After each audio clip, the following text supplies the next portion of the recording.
तो सबसे पहले लंग करते हैं। मुझे सिर्फ पार्ट 2 का ही पीडीएफ मिला। तो लंग में सबसे पहले एटेलेक्टेसिस है।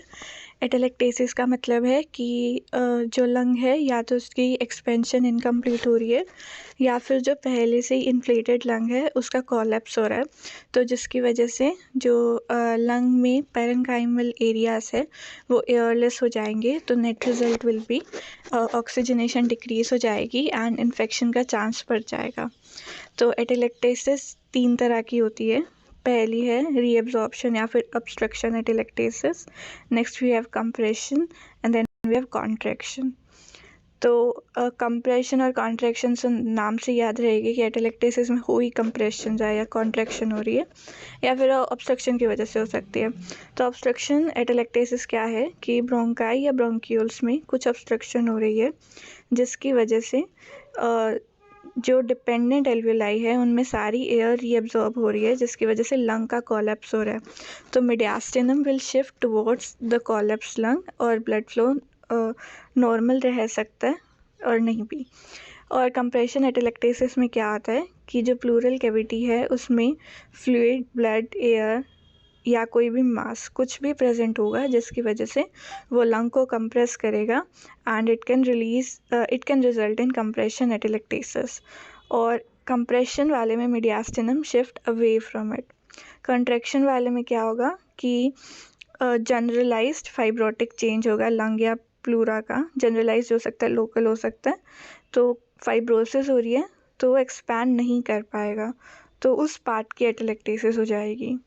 नेक्स्ट है COPD। तो COPD की डेफिनेशन क्या है कि नाम से ही हम याद रखेंगे। COPD क्रॉनिक मतलब हम इसे कहते हैं, एक मिनट की तरह इसका हाँ, परसिस्टेंट है। और ऑब्स्ट्रक्शन किसकी है? Air flow limitation that is usually progressive and it is associated with chronic inflammatory response in the airway and the lung to any noxious particle या गैस। तो COPD क्या है? क्रॉनिक है, मतलब कि परसिस्टेंट है, एयर फ्लो की limitation हो रही है जो कि प्रोग्रेस करती है और it is associated with chronic inflammation and किसका रिस्पॉन्स होता है? टू एनी नॉक्शियस पार्टिकल और गैस। डायग्नोसिस के लिए हम स्पायरोमेट्री यूज़ करते हैं। तो FEV1/FVC का रेशियो जब 0.7 से कम होगा तो मतलब COPD है। और इस डेफिनेशन में क्रॉनिक ब्रोंकाइटिस और एम्फीसीमा नहीं आता और क्या है, अस्थमा भी नहीं आता। अस्थमा रिवर्सिबल है और बाकी दोनों इस डेफिनेशन में फिट नहीं होती। क्लिनिकल प्रेजेंटेशन क्या है COPD की? Dyspnea, chronic cough, chronic sputum production. Next we have emphysema या फिर अल्फा-1 एंटीट्रिप्सिन की डेफिशिएंसी। तो एम्फीसीमा किसका डिसीज़ है? एल्वियोलाई का। तो जितने भी COPD है उन सब में डायलेशन होगी। तो एम्फीसीमा में एल्वियोलाई की एनलार्जमेंट होगी विच विल बी एबनॉर्मल और अस्थमा के अलावा बाकी सारे परमानेंट है। तो एम्फीसीमा क्या है? Abnormal permanent enlargement of air space which are distal to terminal bronchiole and it is accompanied by destruction of the wall and इसमें कोई भी फाइब्रोसिस नहीं होती या फिर बहुत ही कम फाइब्रोसिस होगी। टाइप क्या है? एक होता है सेंट्री एसिनार जो कि बिल्कुल जो हमारा एल्वियोलाई है उसे हम 3 पार्ट्स में डिवाइड करते हैं, प्रॉक्सिमल, सेंट्रल और डिस्टल। तो अगर सेंट्रल और थोड़ा सा प्रॉक्सिमल इन्वॉल्व है तो उसे हम सेंट्री एसिनार कहेंगे and it is seen in heavy smokers. तो स्मोक पार्टिकल क्या करेंगे? मैक्रोफाज को रिक्रूट करेंगे और न्यूट्रोफिल को रिक्रूट करेंगे जिसकी वजह से इन्फ्लेमेशन हो जाएगी and it is more common in upper lobe. And जो भी वॉल होगी एम्फाइसीमेटस स्पेस की उसमें कुछ ऐसे पिगमेंट्स होंगे which are associated with coal worker pneumoconiosis या फिर स्मोकर्स। नेक्स्ट वी हैव कि जब पूरी एसिनाई में हो तो उसे कहते हैं पैन एसिनार या फिर pan lobular. It is associated with अल्फा-1 antitrypsin की डेफिशिएंसी। अल्फा-1 एंटीट्रिप्सिन क्या है? एंटी प्रोटीएज है। तो अगर उसकी एक्टिविटी ख़त्म हो जाएगी तो क्या होगा कि प्रोटियोलिसिस ज़्यादा होगी जिसकी वजह से मतलब पूरा पैन एसिनार एम्फीसीमा होगा। इसमें there is no role of macrophage क्योंकि लास्ट स्टेज ही सारा काम कर रहा है एंड क्योंकि जो ये न्यूट्रोफिल है ये लोअर पार्ट में ज़्यादा होते हैं तो pan acinar involves lower zone more than other zone. Next we have distal या फिर पैरासेप्टल। तो इसमें प्रॉक्सिमल पार्ट नॉर्मल होता है, डिस्टल इन्वॉल्व है। तो ये क्या है, ये लोकलाइज होता है along the pleura and perilobular septa, usually upper part में दिखता है। एंड फिर क्या है कि इसमें multiple continuous and large spaces दिखेंगे which form cyst like structure, and इससे it is associated with spontaneous pneumothorax in young person. Next we have irregular. Irregular में क्या है, इरेग्युलर एसिना इन्वॉल्व होते हैं, it is associated with scarring. Other form में है compensatory. Emphysema जब एक लंग रिमूव कर दिया तो दूसरा लंग कंपनसेशन के लिए बढ़ जाता है। फिर obstructive, and then we have bullous and interstitial emphysema. Pathogenesis क्या है, पहली थ्योरी है प्रोटीएज एंटी प्रोटीएज थ्योरी। तो प्रोटीएज क्या है, इलास्टेज है। तो जब भी स्मोकिंग होती है तो क्या होगा, इन्फ्लेमेटरी सेल्स रिक्रूट होंगे, जिसमें से जिसके कारण जो प्रोटीएज है इसकी क्वांटिटी इंक्रीज हो जाएगी, स्पेसिफिकली इलास्टेज की। तो नॉर्मल लोगों में क्या होता है कि एंटी प्रोटीएज मतलब कि अल्फा 1 एंटीट्रिप्सिन रिलीज होता है, जो कि उस इलास्टेज को मतलब कि न्यूट्रलाइज कर देता है। लेकिन अगर स्मोकिंग ज़्यादा है, मतलब प्रोटीएज ज़्यादा हो गया या फिर एंटी प्रोटीएज कम है अल्फा 1 एंटीट्रिप्सिन की डेफिशिएंसी में, तो उन दोनों कंडीशन में एम्फीसीमा हो जाएगा। उसके अलावा दूसरा क्या है कि जो ऑक्सीजन के फ्री रेडिकल है ये भी इनएक्टिवेट कर देते हैं अल्फा 1 एंटीट्रिप्सिन की एक्टिविटी को। ठीक है, नेक्स्ट उसके बाद हम आते हैं कि जो इसमें भी वही लोअर जोन ज़्यादा इन्वॉल्व है, क्योंकि न्यूट्रोफिल मोस्टली लोअर जोन में होते हैं। रोलर स्मोकिंग हो गया। एंड फैक्टर्स कौन से प्रमोट करते हैं, एनी स्टिमुलस जो कि न्यूट्रोफिल्स को बढ़ाएंगे, या फिर इलास्टेज जिनमें होता है उन ग्रैन्यूल्स को बढ़ाएंगे, दे विल इंक्रीज या प्रमोट एम्फीसीमा। मॉर्फोलॉजिकली क्या आता है कि मॉर्फोलॉजिकली इसमें दो है, सेंट्रियसिनार और पैनसिनार की डिफ्रेंसिएशन। तो सेंट्रियसिनार में सेंट्रल और प्रोक्सिमल पार्ट इन्वॉल्व होंगे और पैन में सारे होंगे, और उसमें अपर लोब इसमें लोअर लोब होगी। अपर में भी एपिकल सेगमेंट ज़्यादा होगी और लोअर में भी बेसल सेगमेंट ज़्यादा होगी। कोर्स हमने कर लिया, एंड ये रहा हमारा ग्रोस।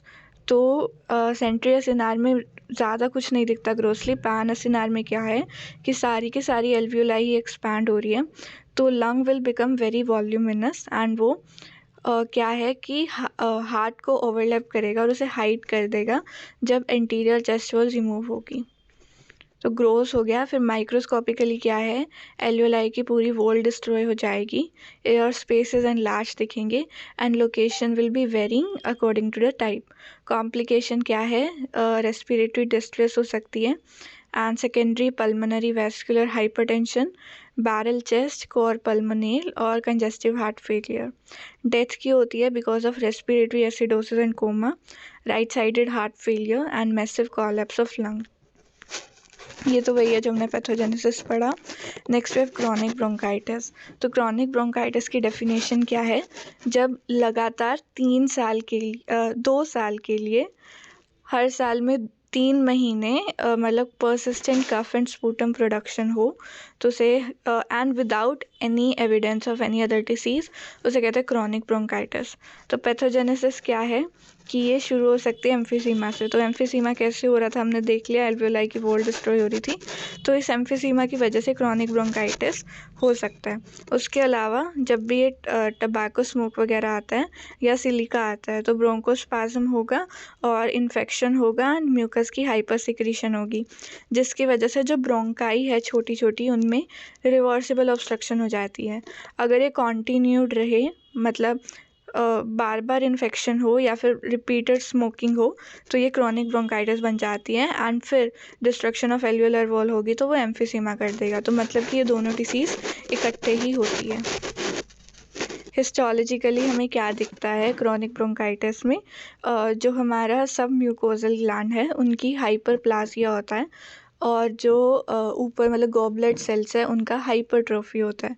तो क्या है, गॉबलेट का मेटाप्लासिया, तो मेटाप्लासिया हो रहा है क्योंकि लेयर ही चेंज हो रही है, और क्या म्यूकस बढ़ जाएगी, और बाकी हाइपरप्लासिया होगा म्यूकस ग्लैंड का।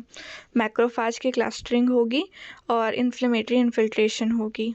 फिर है ब्रोंकियल वॉल की फाइब्रोसिस होगी, एंड स्क्वेमस मेटाप्लासिया और डिस्प्लासिया होगा। रीड इंडेक्स क्या आता है, thickness of mucus gland, 1 minute, ठीक है। रीड इंडेक्स क्या आता है, thickness of mucus gland to thickness of wall, मतलब ऊपर वाला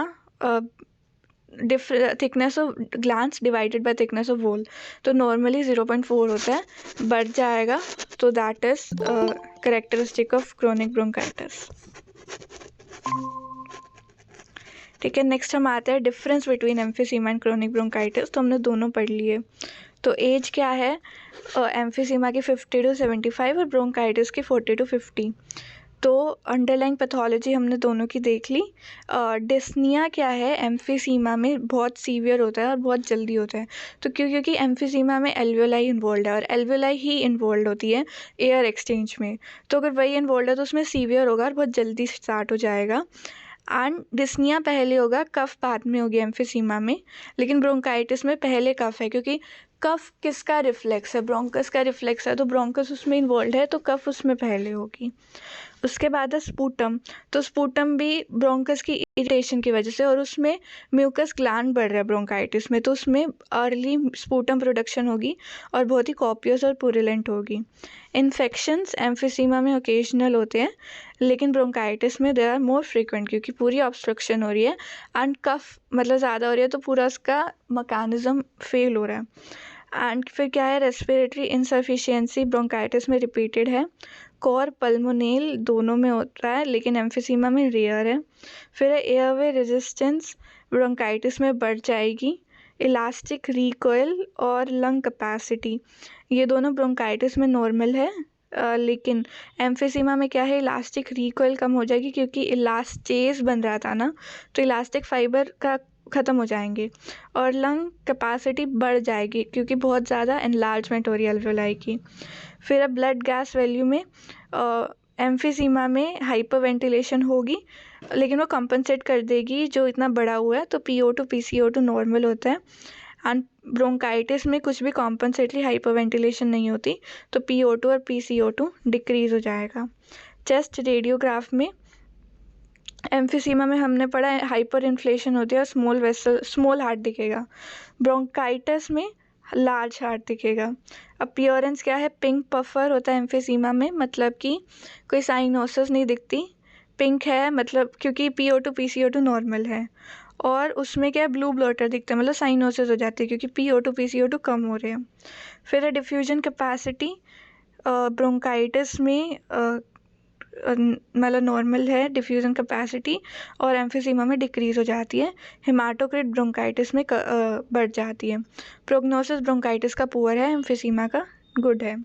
नेक्स्ट हम आते हैं एस्थमा में। एस्थमा क्या होता है, टाइप 1 हाइपर सेंसिटिविटी रिएक्शन। तो इसकी डेफिनेशन क्या है, क्रोनिक है, रिलैप्सिंग है, इन्फ्लेमेटरी कंडीशन। इसमें क्या होता है, हाइपर रिएक्टिव एयरवेज है leading to episodic reversible bronchoconstriction due to increase responsiveness of tracheobronchial tree to various stimuli. तो it can be atopic, non atopic, occupational, drug related etcetera. Atopic क्या है, इसमें पहले से एलर्जन से सेंसिटाइजेशन होती है, skin test is positive and कुछ फैमिली हिस्ट्री होती है।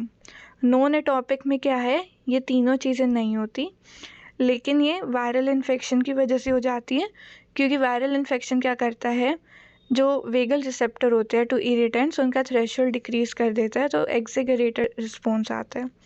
Next we have drug induce. तो एस्पिरिन है, एस्पिरिन कॉक्स को इनहिबिट करेगी, लॉक्स की एक्टिविटी बढ़ जाएगी, तो ज़्यादा ब्रोंकोकंस्ट्रिक्शन हो जाएगी। देन वी हैव ऑक्यूपेशनल, जिसमें रिपीटेड एक्सपोजर होगा और हाइपर सेंसिटिविटी रिएक्शन होगा। फिर हम आते हैं पैथोजेनेसिस। तो पैथोजेनेसिस हम देखते हैं एटोपिक एस्थमा की। एटोपिक में क्या है, एक्सट्रिंसिक एस्थमा का पार्ट है। तो उसके अलावा इंट्रिंसिक में क्या आता है, ड्रग इंड्यूस्ड या फिर इन्फेक्शन वाला या नॉन एटोपिक। और एक्सट्रिंसिक में क्या है, एटोपिक वाला, एलर्जी वाला या ऑक्यूपेशनल। तो एक्सट्रिंसिक में क्या होता है, टाइप 1 हाइपर सेंसिटिविटी रिएक्शन होता है इंड्यूस्ड बाय एलर्जन, और इंट्रिंसिक के बहुत सारे मैकेनिज्म होते हैं। तो हम एटोपिक की पैथोजेनेसिस देखते हैं। सबसे पहले एलर्जन से सेंसिटाइजेशन होगी। तो क्या होगा, जब सबसे पहली बार एलर्जन हमारी बॉडी में आता है, तो एंटीजन प्रेजेंटिंग सेल्स MHC2 की वजह से उसे टी हेल्पर सेल से प्रेजेंट करते हैं, एंड अब टी हेल्पर सेल TH2 बन जाएंगे। TH2 साइटोकाइंस प्रोड्यूस करेंगे, इंटरल्यूकिन 4 और 5, जो कि B सेल को स्टिमुलेट करेंगे और वो IgE को प्रोड्यूस करेंगे। एंड इसके अलावा ईसनोफिल की रिक्रूटमेंट होगी, IL-5 करेगा, और म्यूकस सिक्रीशन होगी जो IL-3 करवाएगा। अब क्या सेंसिटाइजेशन हो गई। अब जब री एक्सपोजर होगा एंटीजन से या उससे रिलेटेड एंटीजन से, तो जो IgE बाउंड थी ईसनोफिल पे वो क्रॉस लिंक कर देगी और कुछ मीडिएटर्स को रिलीज़ करेगी। कुछ अर्ली फेज मीडिएटर्स होंगे, कुछ लेट फेज मीडिएटर्स होंगे। तो इमीडिएट फेज में क्या आता है, इमीडिएट फेज में जल्दी जल्दी क्या है, जो एपिथेलियल सेल है उनके बीच में जो टाइट जंक्शन होते हैं वो खुल जाएंगे, एंटीजन म्यूकोसा में जाएगा, मास्ट सेल को एक्टिवेट करेगा, ईसनोफिल को एक्टिवेट करेगा जो कि बाकी मीडिएटर्स को रिलीज़ करवाएंगे। इसकी वजह से डायरेक्ट न्यूरोनल ट्रांसमिशन की वजह से ब्रोंकोस्पाज्म होगा एकदम से, वैस्कुलर परमेबिलिटी बढ़ जाएगी, म्यूकस प्रोडक्शन बढ़ जाएगा और इन्फ्लेमेटरी सेल आएंगे। लेट फेज रिएक्शन में क्या आता है, बाकी सारे WBC आएंगे। तो इसमें क्या है कि ईसनोफिलिक केटायनिक प्रोटीन आएगा एंड ये क्या होता है, गैलेक्टिन होता है। फिर है बेसिक प्रोटीन आते हैं और अदर मीडिएटर आते हैं। तो रिपीटेड एक्सपोजर है तो एयरवे रीमॉडलिंग होगी। तो क्रोनिक ब्रोंकाइटिस वाला ही होता है कि हाइपरप्लासिया होती है म्यूकस ग्लैंड की एंड हाइपरप्लासिया होती है सब म्यूकोजल ग्लैंड की, और एक मिनट, हाइपरट्रोफी उसकी होती है और हाइपरप्लासिया होती है गोबलेट सेल की। तो ग्रोथ अगर हम देखेंगे, लंग की ओवर इन्फ्लेशन होगी, स्मॉल एरियाज होंगे एटिलेक्टेसिस के, ऑब्स्ट्रक्शन होगी ब्रोंकाई और ब्रोंक्यूल्स के बाय म्यूकस प्लग। माइक्रोस्कोपिकली जो कर्शमैन स्पाइरल दिखेंगे। कर्शमैन स्पाइरल क्या आते हैं, स्पूटम में हमें दिखते हैं, जो एपिथेलियम शेड हो जाता है उसके, मतलब वो होते हैं म्यूकस प्लग में। फिर है चारकोल लेडन क्रिस्टल, तो जो गैलेक्टिन 10 है वही क्या होता है, चारकोल लेडन क्रिस्टल, ईसनोफिल का प्रोटीन है ये।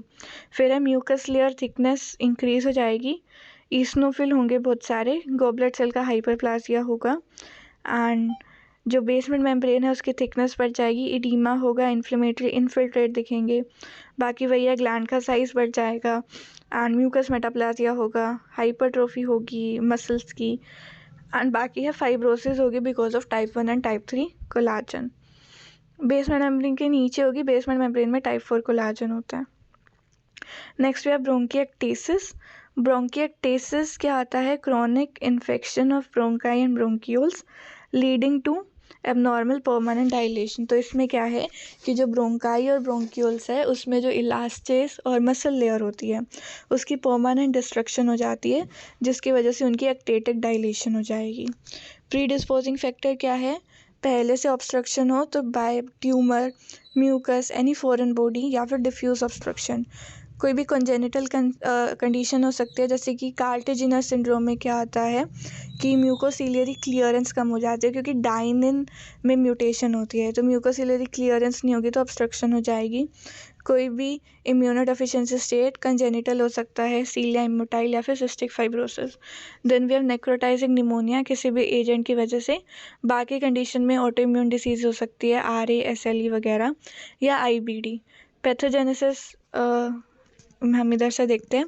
पैथोजेनेसिस में क्या है, ब्रोंकियल ऑब्स्ट्रक्शन होगी तो जो एयर है वो रीअब्जॉर्ब हो जाएगी एयरवे से, तो उसके डिस्टली एटेलेक्टेसिस हो जाएगी क्योंकि आगे एयर नहीं जा रही।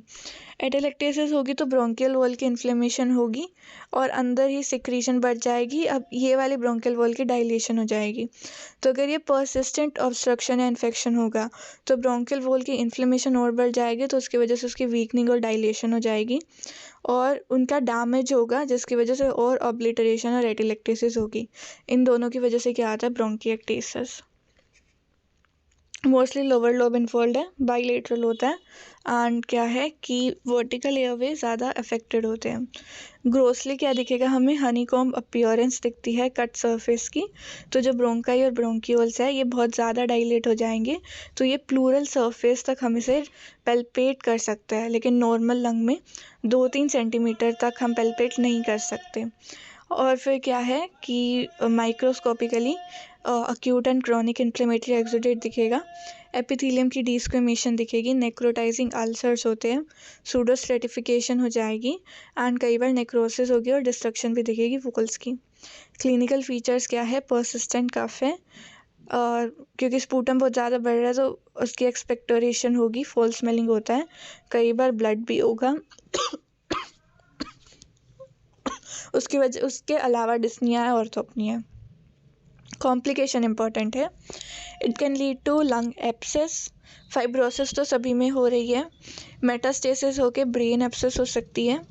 बाकी ब्रोंकियाई की ब्रोंकस की, ब्रोंकियोल्स की और पेरीब्रोंकियल एरिया तीनों की फाइब्रोसिस हो सकती है।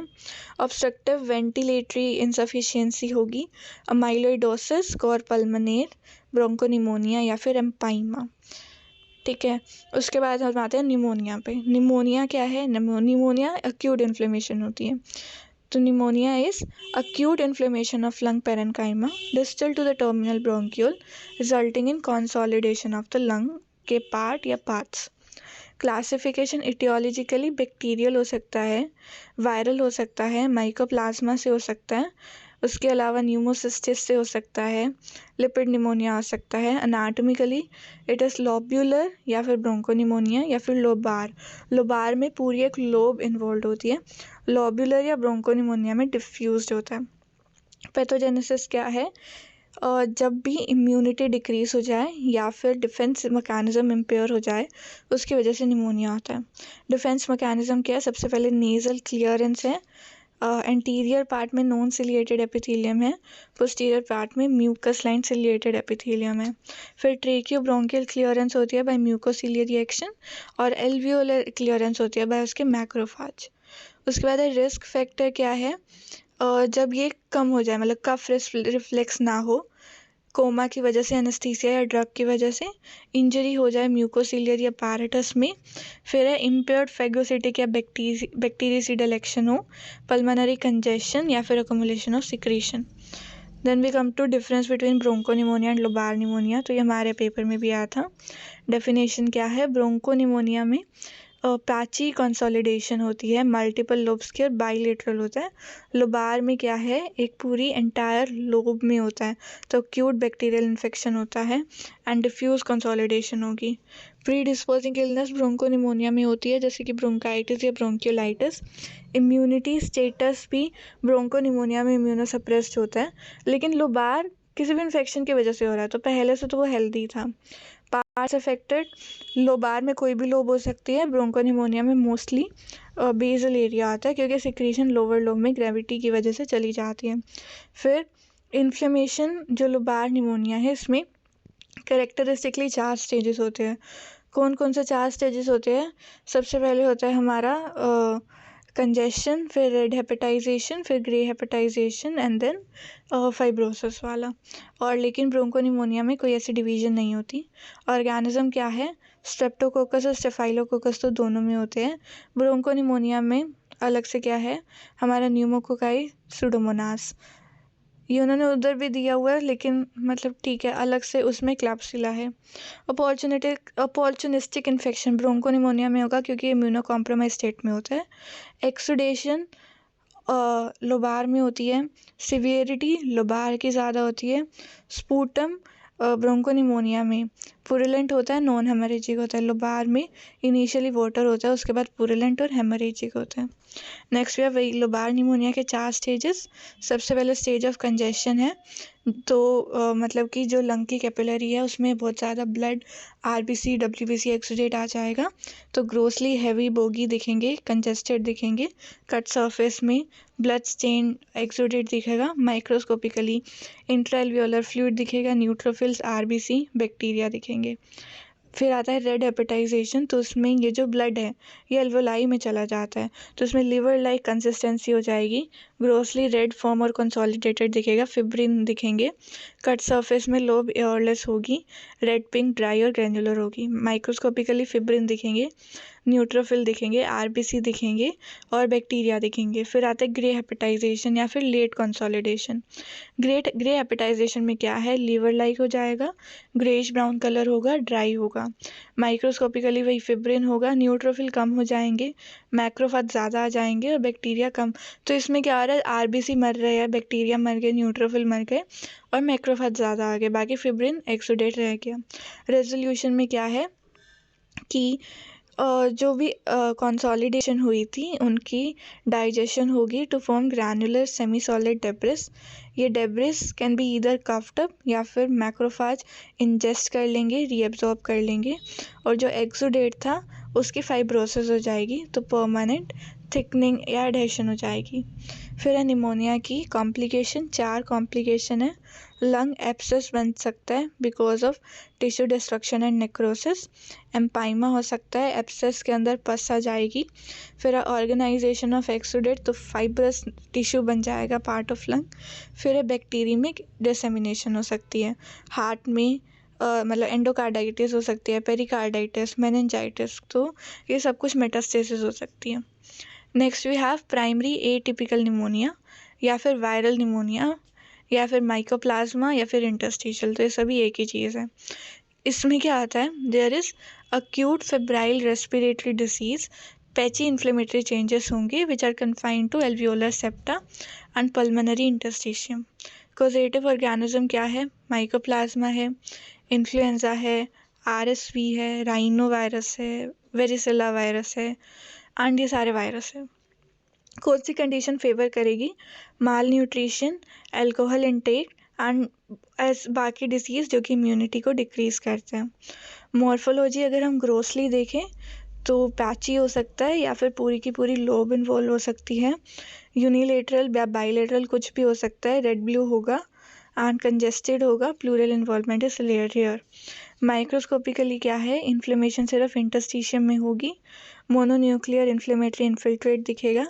एल्वियोलाई में कोई भी एक्सुडेट नहीं होता लेकिन इंट्रा एल्वियोलर प्रोटीनेशियस मटेरियल दिखता है and super imposed bacterial infection दिख सकते हैं। सीएमवी में क्या है, जाइंट सेल दिखेंगे। बाकी क्लिनिकल फीचर क्या है, upper respiratory tract infection, headache, cold chest, muscle pain या fever. Next we have lung abscess. Lung abscess क्या है, एक local suppurative process within the lung which will produce necrosis of lung tissue.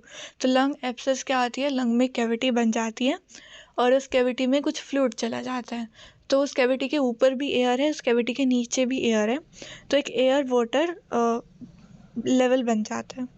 Risk factor क्या है, कोई भी surgical procedure which was oropharyngeal, dental sepsis या फिर ब्रोंकिएक्टिसिस। Organism streptococci, bacteroides, staff Orius, Fusobacterium या फिर पेप्टोकोकस। वेज ऑफ एंट्री क्या है, सबसे पहले जो इन्फेक्टिव मटेरियल है उसकी एस्पिरेशन हो सकती है। कहाँ से, गैस्ट्रिक कॉन्टेक्ट की हो सकती है, कोमा में, एल्कोहलिक्स में, एनेस्थीसिया या साइनसाइटिस में जिनका कफ रिफ्लेक्सेस डिप्रेस्ड। नेक्स्ट, कोई भी प्राइमरी बैक्टीरियल इन्फेक्शन हो सकता है इम्यूनोसप्रेसिव पेशेंट में। देन सेप्टिक एम्बोलिज्म हो सकता है थ्रोम्बोफ्लाइटिस से या फिर कोई भी बैक्टीरियल एंडोकार्डाइटिस की वेजिटेशन से। नियोप्लाजिया हो सकता है, बाकी कंडीशन ट्रोमा हो सकता है, इन्फेक्शन हो सकता है। And next we have idiopathic. Morphologically क्या है कि डिस्ट्रक्शन होती है लंग पेरेन्काइमा की, तो सेंट्रल एक कैविटी बन जाती है, एक हो सकती है, मल्टीपल हो सकती है, एंड क्या है, राइट साइड में ज़्यादा कॉमन होती है, और जो सेकेंडरी होती है वो मल्टीपल है, बेसल होती है और स्कैटर्ड होती है। जो सेप्टिक एम्बोलाई की वजह से होती है वो भी मल्टीपल होती है, एंड जो सुपर इम्पोज इन्फेक्शन होते हैं वो एक बहुत ही बड़ी ill defined foul smelling multiloculated cavity बना देते हैं which is known as gangrene of lung. Complications क्या है, इस कैविटी में ये मतलब लंग के अंदर है तो ये प्लूरल कैविटी को इन्वॉल्व कर सकती है, इसमें हेमरेज हो सकती है, इसका एम्बोलिज्म से मेनिंजाइटिस हो सकती है, clubbing of finger and toes हो सकता है, ब्रेन में मेटास्टेसिस हो सकती है, सेकेंडरी अमाइलोडोसिस हो सकती है, एंड कार्सिनोमा हो सकता है। Next we have TB. तो हम शुरू करते हैं प्राइमरी टीबी से।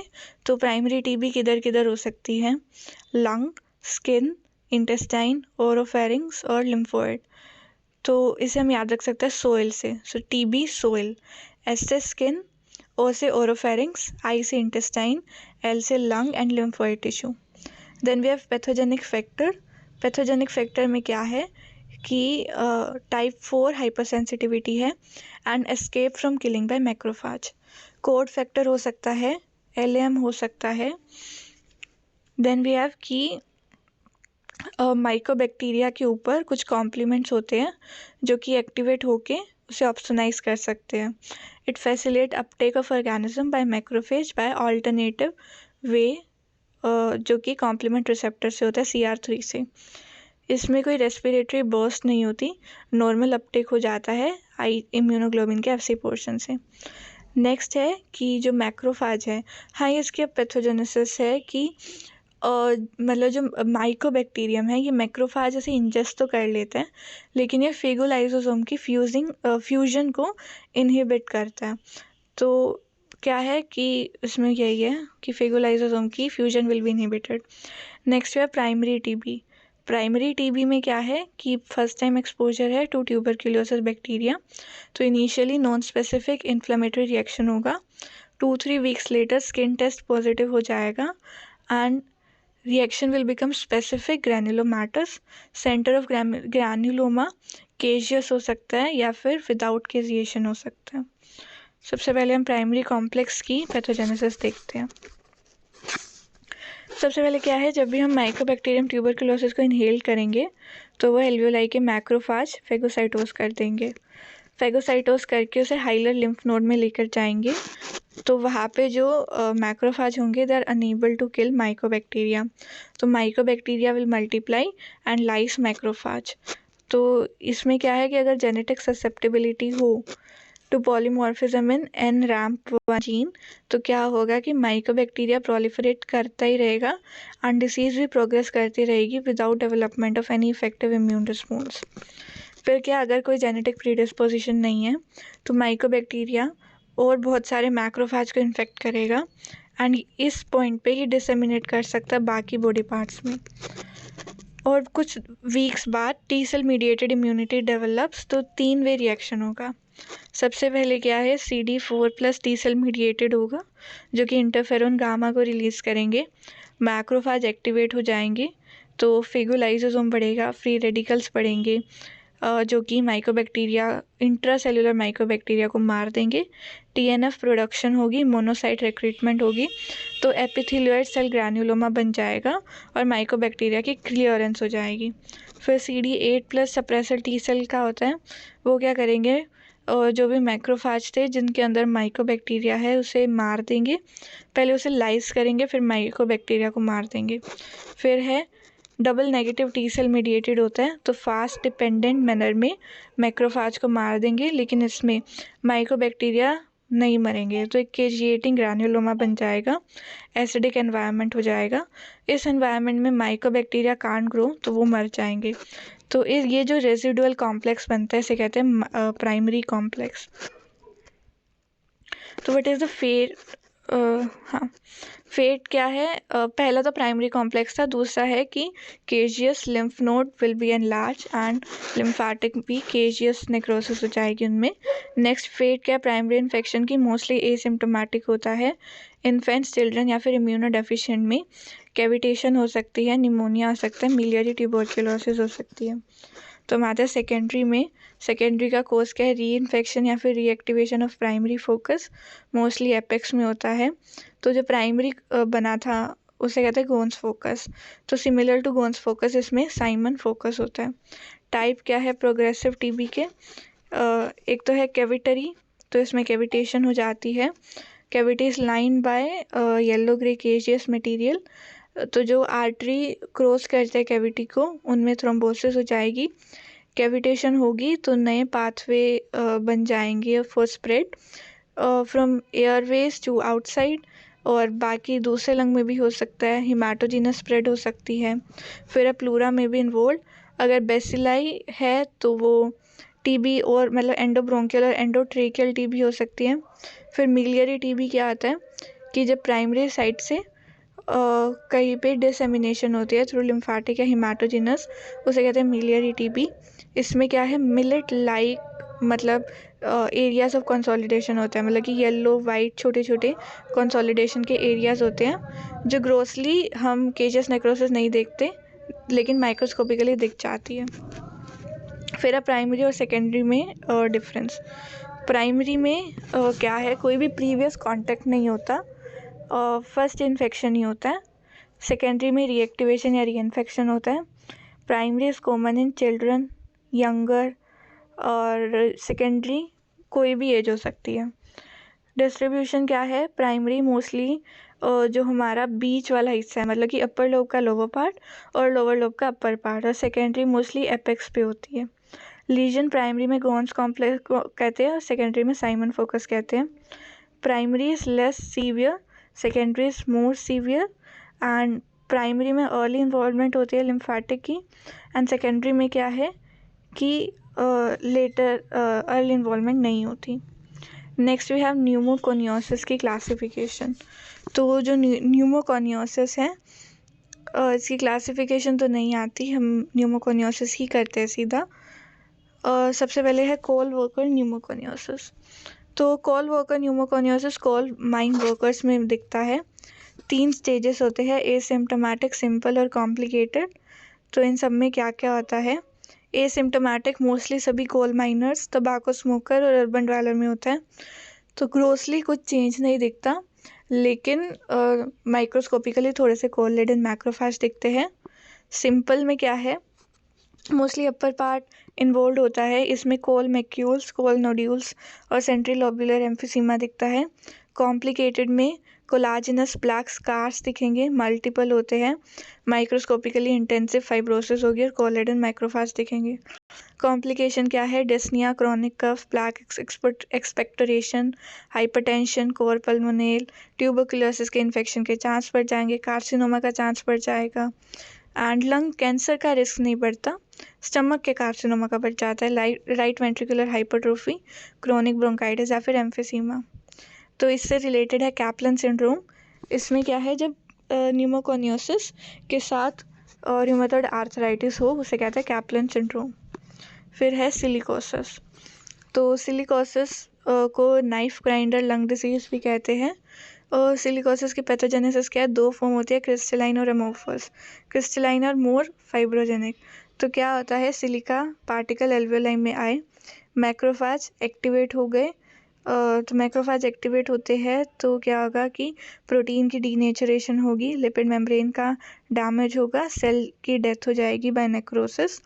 फिर जो डेब्री हो बचेगा, डेब्री में क्या है, macrophage, silica particle laden macrophage दिखेंगे। अब ये जो मैक्रोफेज है ये ब्रोंकियोल, एल्वेओलाई वगैरह में जाएंगे, वहाँ पे जाके क्रोनिक इन्फ्लेमेटरी सेल आएंगे तो लिम्फोसाइट आ जाएंगे। फिर है कि सिलिका फाइब्रोजेनिक होता है, तो फाइब्रोब्लास्ट की प्रोलिफरेशन होगी और तो वो इंटरस्टिशियम में डिपॉजिट होंगे और फाइब्रोसिस हो जाएगी। तो इन्फ्लेमेशन होगी तो इंटरल्यूकिन 1 भी, अच्छा ये सारा उल्टा, तो क्या है, नोडुलर इंटरस्टिशियल फाइब्रोब्लास्ट होंगे, और क्योंकि लिम्फोसाइट आ रहे थे तो मैक्रोफेज भी एक्टिवेट होंगे, इंटरल्यूकिन 1 एक्टिवेट होगी तो और इन्फ्लेमेशन होगी और फाइब्रोसिस होगी। मॉर्फोलॉजिकली ग्रोसली अर्ली स्टेज होता है, लेट स्टेज होता है। अर्ली स्टेज में थोड़े से पेल्पेबल नोड्यूल्स दिखते हैं, लेट स्टेज में लार्ज नोड्यूल दिखेंगे, हनीकॉम पैटर्न और फाइब्रोसिस भी दिखेगा।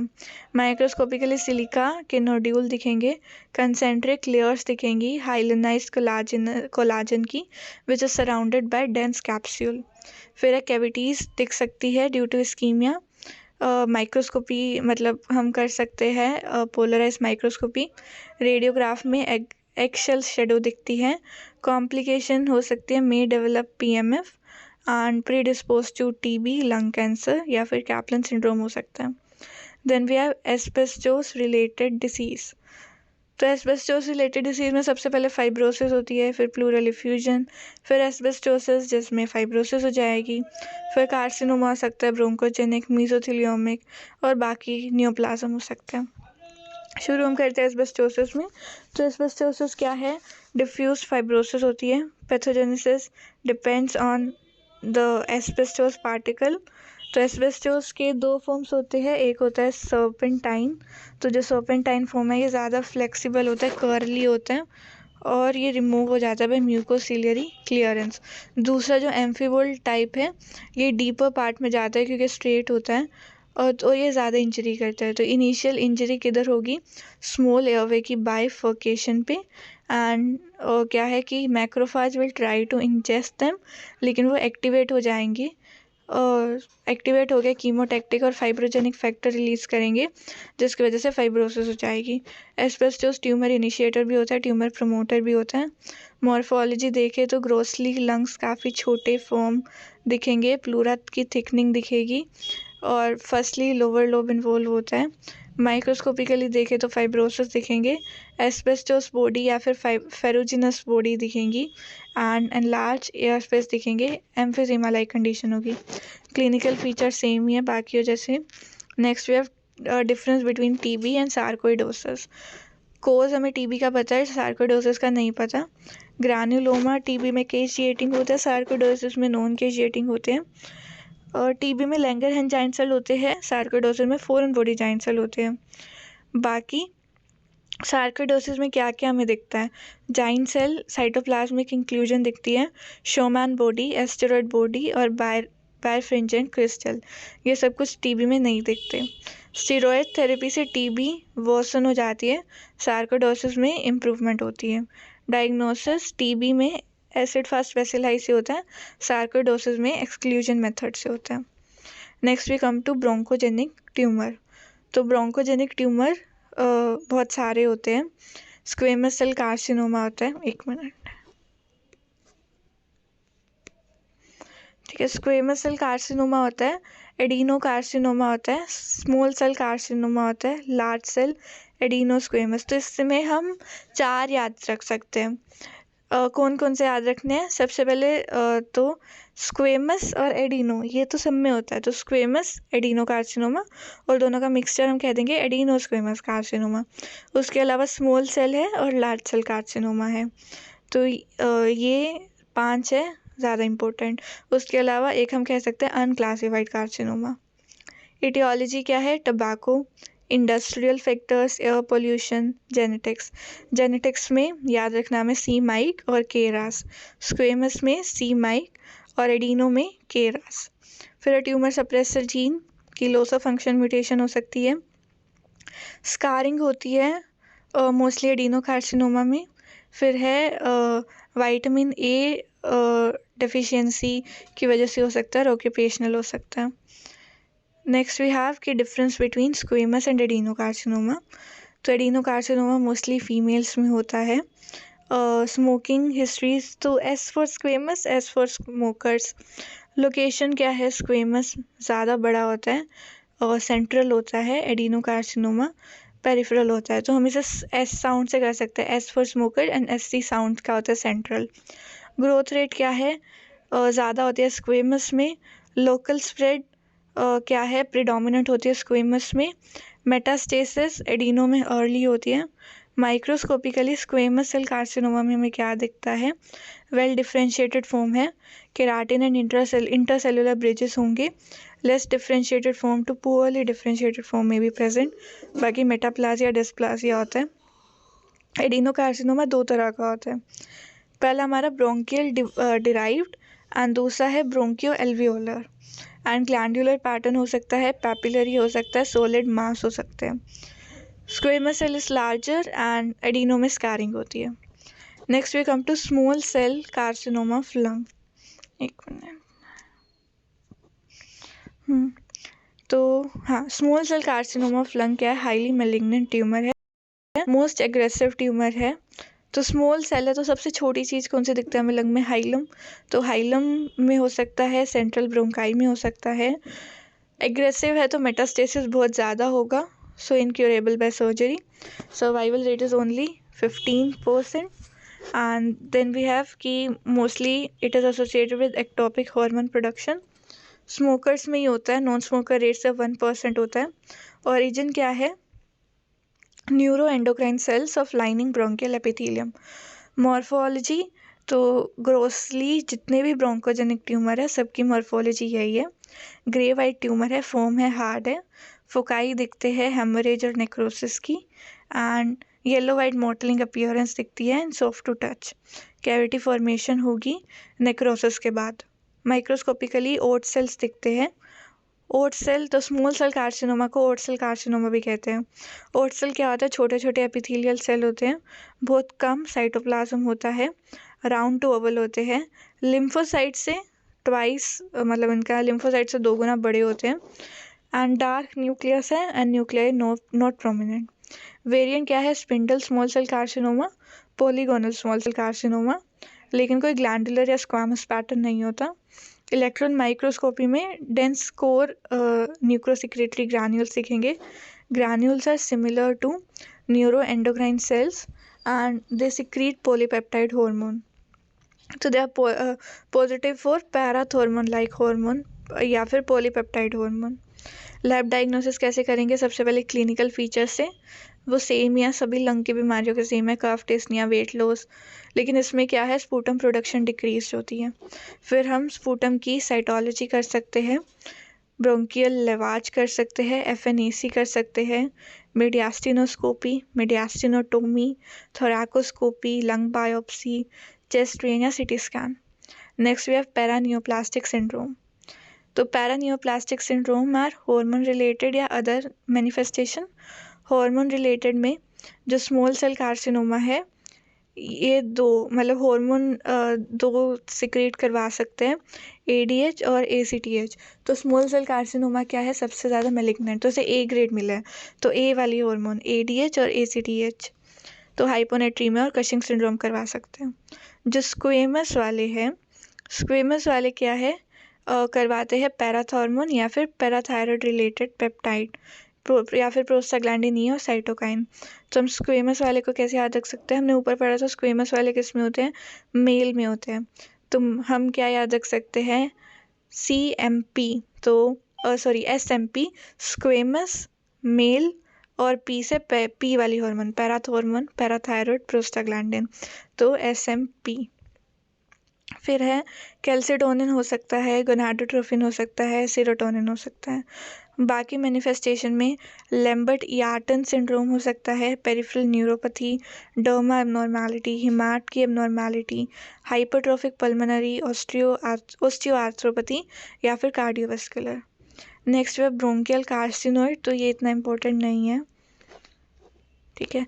ब्रोंकियोअल्वोलर लवाज किस में करते हैं ट्रीट डायग्नोसिस में, टीबी में, ब्रोंकाइटिस में, कार्सिनोमा में, ब्रोंकिएक्टिस, निमोनिया में ट्रीटमेंट कर सकते हैं इन्फेक्टिव पैथोलॉजी की, पोस्ट एस्पिरेशन लवाज या फिर सर्फेक्टेंट थेरेपी। देन ये भी नहीं इम्पोर्टेंट, ये कभी आया ही नहीं हुआ, ठीक है, ये वाले कभी आए ही नहीं हुए, तो हम यही कर लेते हैं जो एक बार आया तो हुआ।